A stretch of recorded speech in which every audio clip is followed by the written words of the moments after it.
हरी, इस तरह से इन्हें हम पढ़ेंगे। और भी आप शब्द लिख सकते हैं। इसी तरह छोटी की मात्रा जिस अक्षर में होगी उसी अक्षर में हम इन्हें बोलेंगे। जैसे कि फिर, इस शब्द को हम बोलेंगे फिर। नेक्स्ट हम लेंगे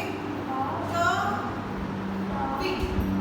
कवि, कवि शब्द में पीछे के शब्द में ई की मात्रा लगी है, छोटी ई की मात्रा, तो हम क के साथ कुछ नहीं बोलेंगे, क को सिर्फ हम क बोलेंगे और इसके साथ व के अंदर छोटी की मात्रा, इसे बोलेंगे कवि। इस तरह से आप दो अक्षर वाले शब्दों को पढ़ सकते हैं। जैसे कि अगर दोनों शब्दों में लगी हुई है मात्रा, जैसे कि मिनी, म में भी छोटी की मात्रा है, न में भी छोटी की मात्रा है, मिनी। जो भी शब्दों में छोटी की मात्रा लगी होगी आप ई की आवाज़ के साथ उन्हें बोलेंगे, जिस अक्षर में भी लगी होगी। आप दो मात्राएं भी हो सकती हैं किसी शब्द में, जैसे कि एक नाम होता है रिया,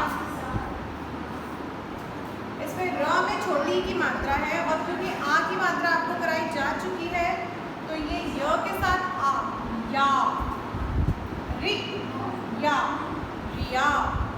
जो मात्राएं आपको करवाई जा चुकी है उन्हें भी पढ़ना आपको साथ साथ पड़ेगा, उनकी भी प्रैक्टिस आप साथ साथ कर सकते हैं। जैसे कि ब,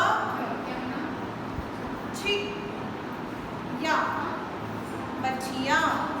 यहाँ ब में कोई मात्रा नहीं है, छ में छोटी की मात्रा है, इसलिए इसे बोलेंगे छी, और य में आ की मात्रा है तो इसलिए बोलेंगे या, ब, छी, या, बछिया।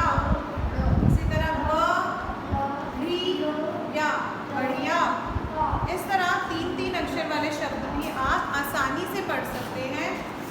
जो भी शब्द आपको यहाँ कराए गए हैं इसी तरह के शब्दों की आपको प्रैक्टिस दी जाएगी, आपको करने हैं।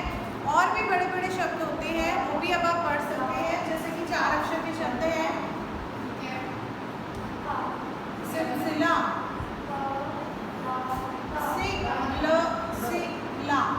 सिलसिला।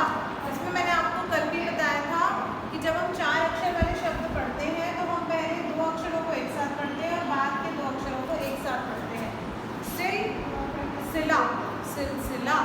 इस तरह से जो भी आपको शब्द 1, 2 अक्षर वाले, 3 अक्षर वाले या 4 अक्षर वाले आएंगे, हर एक शब्द में आपको जहाँ जहाँ मात्रा जो भी लिखी जाती है वही अक्षर के साथ वो मात्रा पढ़ी जाएगी, बाकी का सारा नॉर्मल पढ़ा जाएगा। जैसे ल के साथ कोई मात्रा नहीं है तो इसे नॉर्मल ल ही पढ़ेगा। सी, ल,